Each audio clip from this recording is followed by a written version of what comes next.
Madame, Monsieur, bonsoir. Bienvenue dans ce journal. Voici ce qui domine l'actualité. Un appel à se mobiliser pour l'autonomisation de la femme. La première dame a pris part à la clôture du sommet sur le financement de l'entrepreneuriat féminin. Elle a appelé les États à initier des réformes, non sans se réjouir du modèle ivoirien avec le fonds d'appui aux femmes de Côte d'Ivoire. Le Sénat est désormais au complet avec la nomination du tiers restant. Au total, elles sont 19 femmes sur 99 sénateurs. La Chambre haute du Parlement est donc largement dominée par les hommes. Cependant, les sénatrices, elles, entendent jouer pleinement leur rôle. Le dossier politique à suivre. Et puis au Mali, le Premier ministre sur la sellette. Une motion de censure vise Soumeilou Boubei Maïga. Elle est déposée à l'Assemblée nationale. Le vote des députés est prévu demain vendredi, alors que le président Ibrahim Boubacar Keïta annonce une concertation la semaine prochaine. Le gouvernement veut mobiliser 1658 milliards de francs CFA, un montant pour financer la santé sur la période 2020-2024. Le dossier des besoins d'investissement dans le secteur validé cette semaine, c'était à l'issue du dialogue national sur le financement de la santé. Le secteur privé, la société civile, les partenaires ont échangé sur la question. Les conclusions présentées aujourd'hui au vice-président Daniel Kablan-Duncan. Mahama Traoré. Hisser la couverture des besoins sanitaires à la hauteur de la croissance économique enregistrée ces dernières années. Un défi majeur à relever par l'État dans un contexte de retrait prévu des appuis financiers extérieurs au secteur de la santé pour laisser place au financement national. Comment assurer une telle transition? La question était au centre du premier dialogue national sur le financement de la santé. 4 jours de concertation entre l'État, le secteur privé, la société civile et les partenaires techniques et financiers. Les résultats auxquels ont abouti les principaux participants indiquent un coût total de projet indispensable à la couverture des besoins sanitaires à hauteur de plus de 1658 milliards de francs CFA. Le dossier d'investissement, résultat du dialogue national censé décrire les interventions prioritaires en faveur de la santé et les réformes favorables à ces interventions, ce dossier sera soumis à son Excellence le Président de la République via le Premier ministre avec les points de décision pour améliorer le financement de la santé. Cet investissement de 1658 milliards de francs CFA est à mobiliser sur la période 2020-2024. Tous les acteurs du dialogue national sur le financement de la santé s'engagent pour la réussite de cette initiative. Témoin de cet engagement, le vice-président de la République, Daniel Kablan-Duncan, exhorte le secteur privé à saisir les opportunités d'affaires dans le secteur de la santé.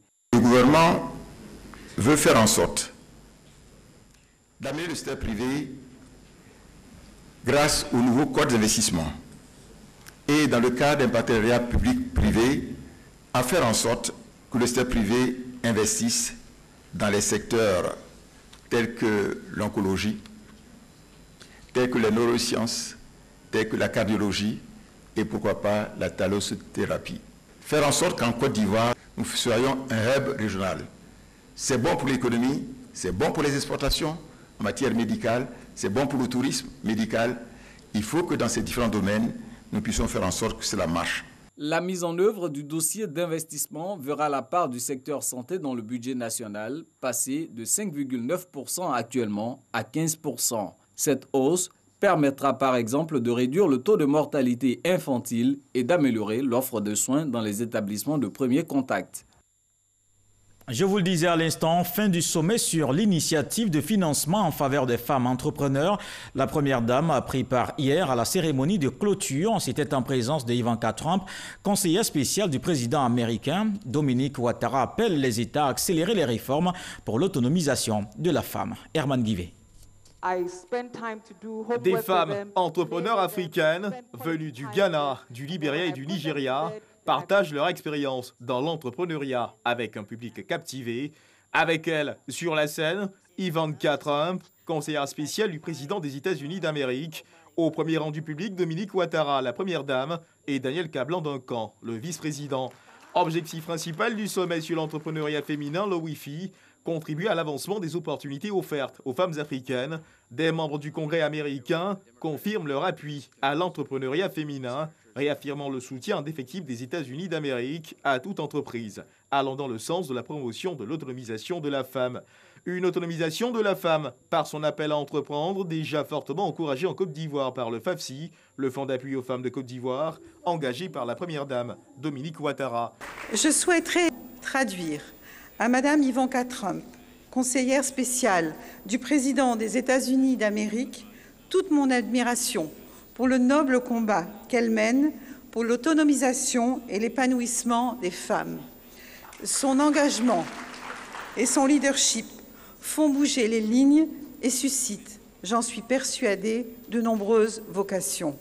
Avec le soutien du président de la République, j'ai initié le Fonds d'appui aux femmes de Côte d'Ivoire, FAFSI, qui est un fonds de microcrédit à taux réduit et qui permet aux femmes non éligibles au financement classique de bénéficier de prêts pour créer et développer des activités génératrices de revenus.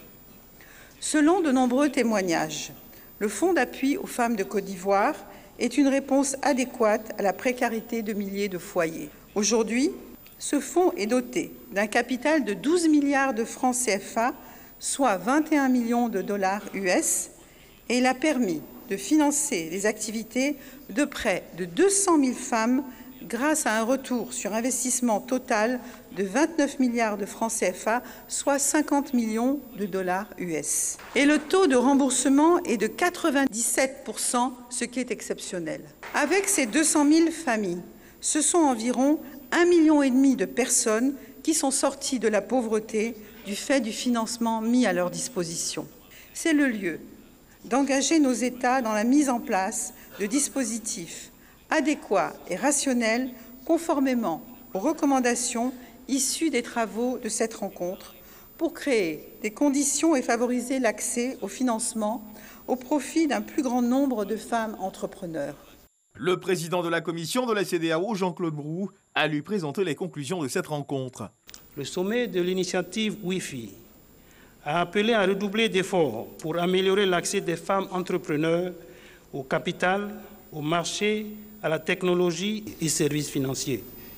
Des conclusions considérées pour la Première Dame, comme la déclaration d'Abidjan sur l'entrepreneuriat féminin en Afrique, conclusions qui devront être suivies et régulièrement évaluées dans leur mise en œuvre pour permettre aux femmes entrepreneurs de contribuer à l'essor économique de leur pays.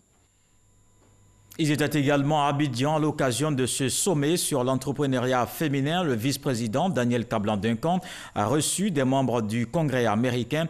La directrice générale de la Banque mondiale était également de la délégation à l'occasion de cette rencontre.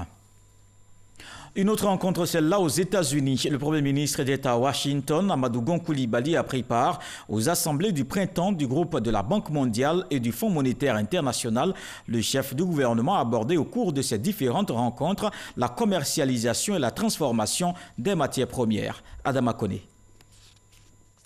Moment de convivialité et de civilité entre le Premier ministre Amadou Gon Coulibaly et la directrice générale du Fonds monétaire international, Christine Lagarde. Amadou Gon Coulibaly exploite toutes les occasions pour porter le message de l'engagement de la Côte d'Ivoire à l'industrialisation de ses matières premières pour une meilleure rémunération de ses producteurs. Comment va la filière chocolat? Ça va. Bon. Donc on est toujours soucieux de rémunérer au mieux les paysans, c'est la préoccupation principale que nous avons. Nous essayons de coordonner avec le Ghana pour avoir une politique commune en matière de production, de commercialisation, donc etc. C'est également le langage qu'il a tenu face aux investisseurs américains à la Chambre du commerce des États-Unis quelques jours plus tôt.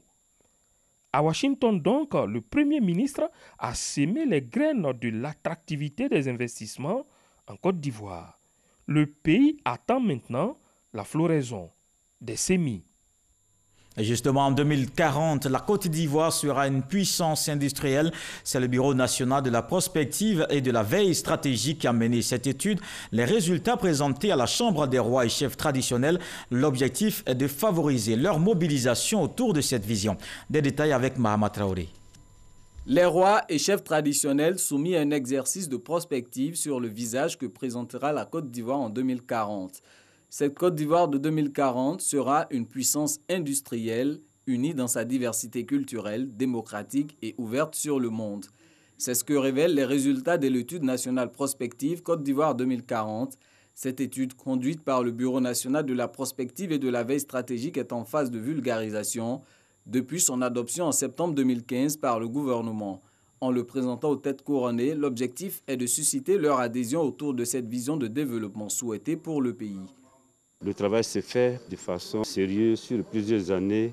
Au vu de ce que nous avons vu, cela attend des résultats, de bons résultats pour le bonheur et la paix en Côte d'Ivoire. Instruire, mais aussi recueillir les avis et suggestions de la chefferie traditionnelle sur la marche du pays. Les observations des garants des us et coutumes portent notamment sur l'avenir de l'école ivoirienne. Nous sommes tous d'accord qu'il faut chercher les voies et moyens pour reformer profondément le système éducatif, pour produire des ressources humaines de qualité qui vont donc se mettre au service de la Côte d'Ivoire dans sa marche vers l'émergence à l'horizon 2020 et vers l'industrialisation à l'échéance 2040. Côte d'Ivoire 2040 est la 4e étude nationale prospective du pays, après celle réalisée en 1974, en 1984 et en 1995. De 82e à 71e, la Côte d'Ivoire gagne 11 places cette année selon le classement de Reporters sans frontières, un indicateur de liberté de la presse, un classement qui s'effectue sur une échelle de 180 pays. Traoré Moussa, président de l'Union nationale des journalistes de Côte d'Ivoire, se réjouit de cette avancée notable. Franck Quadio. Reporters sans frontières a publié ce jeudi 18 avril son rapport 2019 sur la liberté de la presse dans le monde. Sur 180 pays et territoires étudiés, la Côte d'Ivoire se classe 71e, une avancée, le pays occupant la 82e place l'année précédente. Le président de l'Union des journalistes de Côte d'Ivoire affiche sa satisfaction. Il y a 2 ans, nous étions 81e. L'année d'après, nous avons perdu une place, nous sommes 82e.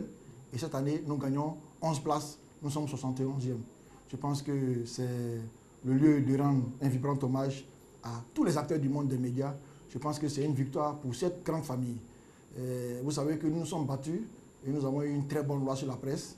Et comparativement à la loi sur la presse des autres pays, on a rendu compte que nous sommes très en avance. Aujourd'hui, la garde à vue, la simple garde à vue, n'est pas autorisée en Côte d'Ivoire. Mais au plan mondial, c'est une avancée notable. Et donc, c'est le lieu pour moi de rendre également hommage aux autorités qui nous ont permis d'avoir cette loi. La donne est cependant perfectible pour Moussa Traoré. La recette est simple. La liberté de la presse est une quête permanente. C'est pour cela que nous demeurons vigilants. Nous invitons les acteurs des médias à maintenir le cap.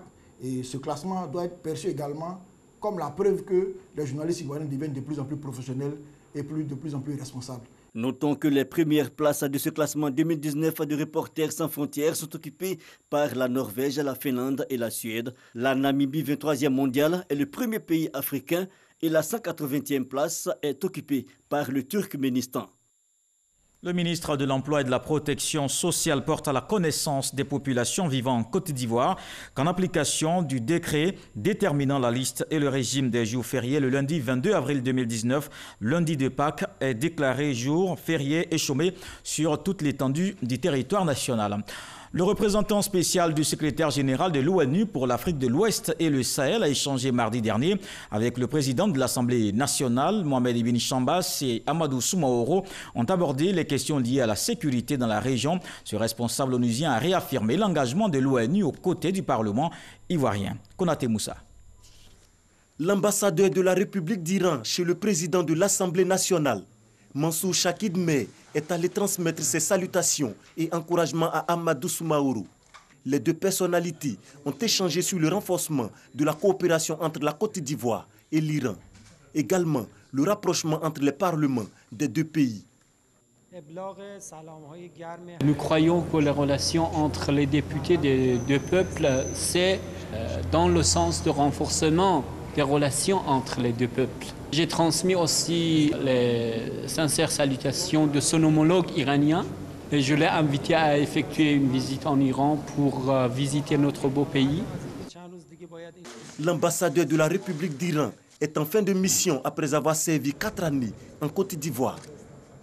À présent, le dossier de ce journal. Vous le savez, le Sénat ivoirien affiche complet depuis le 3 avril 2019. Le président de la République a procédé à la nomination des 33 sénateurs restants. Au total, ils sont 99, dont 19 femmes. La Chambre haute du Parlement est donc essentiellement composée d'hommes. Cependant, les femmes, elles, entendent jouer pleinement leur partition. Le dossier politique, Sidonie Davila.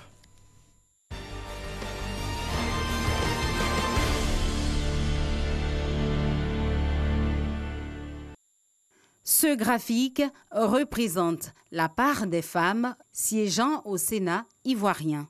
19,19% de ses membres sont des femmes. De 8 femmes élues lors des sénatoriales du 24 mars 2018, la proportion des sénatrices a augmenté après la nomination par le président de la République le 3 avril dernier de 11 femmes du tiers des sénateurs. Le président de la République, son Excellence M. Alassane Ouattara, a procédé ce mercredi 3 avril 2019 à la signature d'un décret portant nomination de 33 sénateurs, conformément à l'article 87 de la Constitution. Une volonté du chef de l'État traduite en actes. Un récent Conseil des ministres avait décidé d'un quota de 30% des femmes dans les assemblées élues. Avec la nomination de 11 nouvelles sénatrices, notre champ compte désormais 19 femmes de valeur, de compétences exceptionnelles et de charme infini.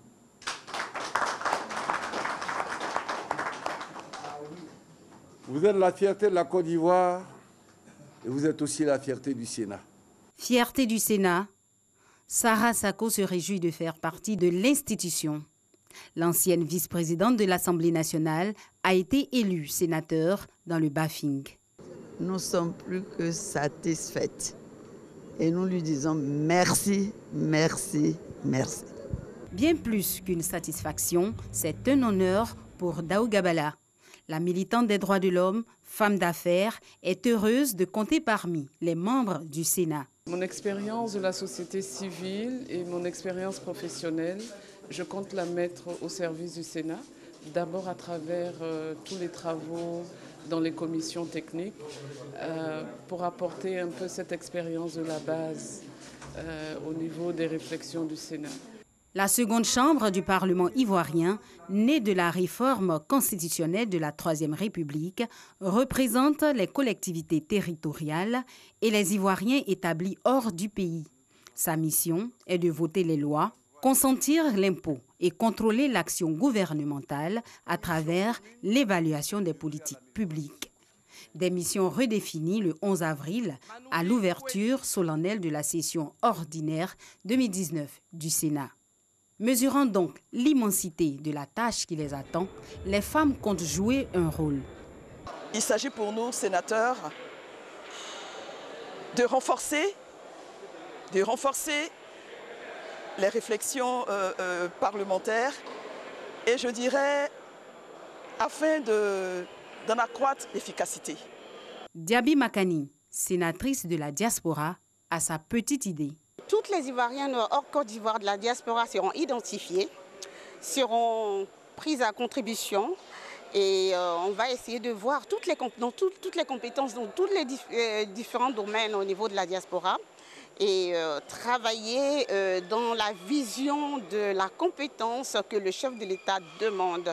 L'apport des femmes au Sénat est si important que la présidente du GOF, groupe des organisations féminines pour l'égalité hommes-femmes, attend beaucoup d'elles.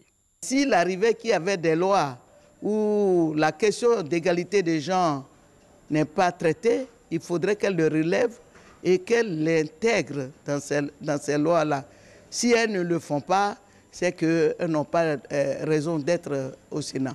Rachel Gogwa a de grandes ambitions pour une meilleure représentativité des femmes. À l'atelier de formation des formateurs que son organisation initie, elle ambitionne pour 2020 d'accroître la représentativité des femmes. Il faudrait qu'en 2020, que la Côte d'Ivoire soit dans le concert des nations. Quand je parle de concert des nations, ça dit que le concert des nations, des pays où l'égalité homme-femme est devenue une réalité. Et nous en avons les potentialités et les capacités. Son initiative est encouragée par le ministère de la Femme, invité à l'atelier. Le 6 mars, un projet de loi qui a été adopté au Conseil des ministres qui donc oblige les partis politiques à avoir 30% de femmes candidates. Le 2 avril, le président de la République a nommé 11 femmes d'expérience et compétentes dans leur domaine au sein du Sénat. Le travail qui est fait par Mme Gougoua est à saluer. Ça vient donc renforcer notre action. Je dirais ça vient jouer aussi le rôle de catalyseur de l'action gouvernementale, puisque la formation des femmes va permettre aux femmes d'avoir donc confiance en elles. Le Sénat est constitué d'experts issus de l'administration, de l'économie, de la diplomatie, de la culture, de la presse et de la société civile. Le défi majeur du Sénat pour 2019 est l'exercice effectif de sa mission parlementaire. Plusieurs dossiers seront sur la table des sénateurs. Les dossiers sur la représentativité féminine dans les postes de décision peuvent être au cœur des débats. On parle toujours de politique. Le maire de Soubré est installé. La cérémonie a eu lieu en présence des cadres du RHDP. Le ministre Sidi Touré a appelé à l'union. Le conseil municipal s'engage à continuer le développement de la ville. Walter Amadou Ouattara. Ce geste consacre Lassina Traoré à la tête de la mairie de Soubré. Après son premier mandat, c'est lui qui va présider encore aux destinées des populations de la capitale de la région de l'Anawa. Cela pour les 5 années à venir. Pour ce nouveau mandat, le conseil municipal s'engage à réconcilier les filles et fils de la région. Le mandat est placé sous le signe du travail, surtout l'ouverture des voies. Nous allons tout mettre en œuvre pour qu'en faisant ce travail, il y ait la cohésion sociale, il y ait la réconciliation, pour que vraiment Soubré, qui est malade, on puisse le guérir ensemble. À son investiture, le nouveau conseil municipal a reçu le soutien de milliers de personnes qui ont effectué le déplacement de la place de la réconciliation. Parmi elles, des personnalités politiques, administratives et coutumières, dont le ministre Sidi Touré et Lassina Diaby, directeur général du Fonds d'entretien routier, représentant le Premier ministre Amadou Gon Coulibaly. C'est un maire dynamique qui a été reconduit. Il est sur la bonne lancée et nous sommes venus non seulement le soutenir aujourd'hui devant ses parents au nom du Premier ministre, mais nous allons continuer ce travail avec lui en essayant de toucher de près les préoccupations des populations de Soubré. Nous sommes en train de construire ce que doit être ou ce que devra être la Côte d'Ivoire de demain. Et nos enfants ont intérêt à être protégés. Et ceci, c'est seulement le RHDP qui peut garantir la protection, la solidarité et la paix en Côte d'Ivoire. Et donc, nous avons passé ce message et nous avons été très bien entendus. Rappelons que c'est le 13 octobre dernier que le nouveau maire, tête de la liste du RHDP, a été élu avec 32,9% des suffrages exprimés. La cérémonie d'investiture était aussi une cérémonie d'hommage au président de la République Alassane Ouattara pour ses actions en faveur des populations de l'Anawa. Ici à Abidjan, la team AGC 24 entend investir le terrain. Cette organisation veut promouvoir les actions du RHDP. Elle a tenu sa rentrée politique à Yopougon. Télé Soro, Konaté Moussa. La team 24 AGC fait sa rentrée politique autour du thème « Stabilité, rassemblement pour le développement de la Côte d'Ivoire ». Les militants de team 24 AGC investissent le terrain pour soutenir conjointement les actions du Premier ministre et du Président de la République Alassane Ouattara. La coordination de Yopougon est investie. Le Primo Ibrahim est une référence universelle dans la bonne gestion. Pendant le CEO Africa au Kenya, la Côte d'Ivoire a été le numéro 1 par les hommes d'affaires comme la destination la plus prisée. AGC, un homme de valeur, un homme de conviction. Ce monsieur n'a jamais tergiversé. Depuis les années 90, auprès du président Alassane Ouattara, Premier ministre d'alors, Il a montré sa confiance à ces 30 hommes. À ce jour, la Team 24 AGC revendique environ 7000 membres. La structure continue de tisser sa toile. C'est un monsieur qui adore faire le social. Et la Team 24, on nous connaît pour ça, c'est notre référence. Nous allons soutenir les femmes et les jeunes de Yopougon. La Team 24 AGC entend mettre en pratique la vision du président Alassane Ouattara qui appelle tous les Ivoiriens à travailler ensemble et à s'engager pour développer le pays. On s'intéresse à présent au secteur agricole. Le Salon international de l'agriculture du Maroc se tient dans la ville de Meknes, une occasion pour la délégation ivoirienne de nouer des contacts, une rencontre qui présente des enjeux importants pour la Côte d'Ivoire. On voit cela dans ce reportage de Mamadou Kouassi. Au pôle international Siam 2019, le stand de la Côte d'Ivoire, l'un des plus sollicités pour son chocolat, mais aussi pour ses produits de tiroir. Pour cette 14e édition, la Côte d'Ivoire dispose du plus grand stand africain. Une façon pour les autorités ivoiriennes de marquer la présence de la Côte d'Ivoire à ce salon à quelques mois du Sahara 2019. Nous avons de bonnes performances en matière de production. Malheureusement, nos productions ne sont pas transformées localement. Et nous sommes à la recherche d'investisseurs qui vont nous accompagner à réaliser les objectifs que nous nous sommes fixés dans le cadre de la transformation locale de nos productions. Une volonté saluée par les autorités marocaines avec la visite du stand de la Côte d'Ivoire du prince héritier Moulay Al-Hassan, venu s'imprégner des richesses agricoles de la Côte d'Ivoire. Le prince héritier du royaume chérifien a pu découvrir le potentiel agricole de la Côte d'Ivoire. À Meknes, plusieurs structures participent à ce salon de l'agriculture. Les attentes.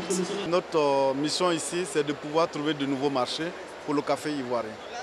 Et je pense que ça se passe bien parce que nous avons déjà croisé plusieurs torréfacteurs. Et nous avons vu également qu'il y a beaucoup de consommateurs de café au Maroc et qui apprécient la qualité du café ivoirien. Cette année, nous allons signer une convention entre les agriculteurs de Côte d'Ivoire et les agriculteurs du Maroc. C'est-à-dire, après la production, c'est des coopératives qui sont au niveau de la première transformation. Nous voulons que les agriculteurs de notre pays puissent bénéficier donc de cet avantage-là, à savoir, après la production, faire la première transformation pour que vraiment la plus-value leur revienne. Deux objectifs majeurs ont été assignés à l'équipe qui venait. La première était de rencontrer des fournisseurs d'intrants agricoles, notamment les engrais NPK, qu'ils soient asiatiques ou bien européens. Et l'autre objectif qui était assigné, c'était de rencontrer des exportateurs d'amandes de cajou. En plus des expositions, la Côte d'Ivoire participe à des panels, des ateliers et à des rencontres bilatérales pour vendre davantage l'agriculture ivoirienne. 14e championnat d'Afrique des moins de 18 et 20 ans. Une trentaine de pays prend part à la rencontre, une compétition qui se tient ici au stade Félix Houphouët-Boigny d'Abidjan. La Côte d'Ivoire n'a toujours pas de médaille. Le reportage de Moyabi Diabaté dans un récit de Oda Legbe. Véritable chance de médaille de la Côte d'Ivoire aux 400 mètres d'un U20, Brice Teddy n'a pas réussi à décrocher la première médaille ivoirienne au championnat d'Afrique d'athlétisme. Ses cadets Ibrahim Ouattara et Jean Kouassi ont aussi échoué lors des éliminatoires du lancer de poids. On ne s'est pas affronté aux cadets, puisque moi je pense qu'on s'affronte au moins à des seniors ou des juniors de leur pays. Et le poignet aussi, ça m'a vraiment fatigué beaucoup aussi, puisque j'ai un peu mal au poignet. La préparation n'a pas été trop ça, mais on se rattrapera une prochaine fois. L'Afrique du Sud, le Kenya, l'Éthiopie et le Nigeria poursuivent leur domination dans la cuvette du stade Félix Houphouët-Boigny lors des différentes finales du jour. Aux 100 mètres garçons des U20, l'Afrique du Sud a enlevé l'or et l'argent. L'œuvre de Ndidou Vio qui affiche un chrono de 10 secondes 61 centièmes suivi de son compatriote Ekarsa Poguiter qui devance le Nigérian Okoro Irogouene avec un temps de 10 secondes 64 centièmes. Au 1500 mètres U20 dames, l'Éthiopienne Velta Deribé a empoché la médaille d'or en 4 minutes 11 secondes 59 dixièmes, laissant loin derrière les Éthiopiennes Edinar Yebitok et Merceline Cherono. Chez les hommes, le Kenya a pulvérisé la concurrence. Manangwa Metame repart avec la médaille d'or en 3 minutes 47 secondes 55 dixièmes, en laissant loin son compatriote Leshia Nixon avec un chrono de 3 minutes 48 secondes 87 dixièmes. L'Éthiopie avec Kefale Mberet se content du bronze en arrivant avec un chrono de 3 minutes 49 secondes 64 dixièmes. L'Afrique du Sud et le Kenya sont les deux pays qui mènent la danse au niveau des médailles en attendant le décompte définitif au niveau du comité d'organisation. Dans le reste de l'actualité, des députés maliens de la majorité et de l'opposition ont déposé hier une motion de censure. Elle vise à faire tomber le gouvernement du Premier ministre Soumeilou Boubèye Maïga. Le vote des députés est prévu demain vendredi. Le dépôt de cette motion fait suite à une manifestation de plusieurs dizaines de milliers de personnes à Bamako le 5 avril. Les manifestants dénonçaient, je cite, la mauvaise gestion du pays. Cela en référence aux violences intercommunautaires dans le centre. Le président Ibrahim Boubacar Keïta annonce la tenue la semaine prochaine d'une concertation. Elle sera ouverte à toutes les forces politiques et sociales. Ce journal est terminé. Merci de l'avoir suivi. Je vous retrouve demain avec beaucoup de plaisir. Bonsoir.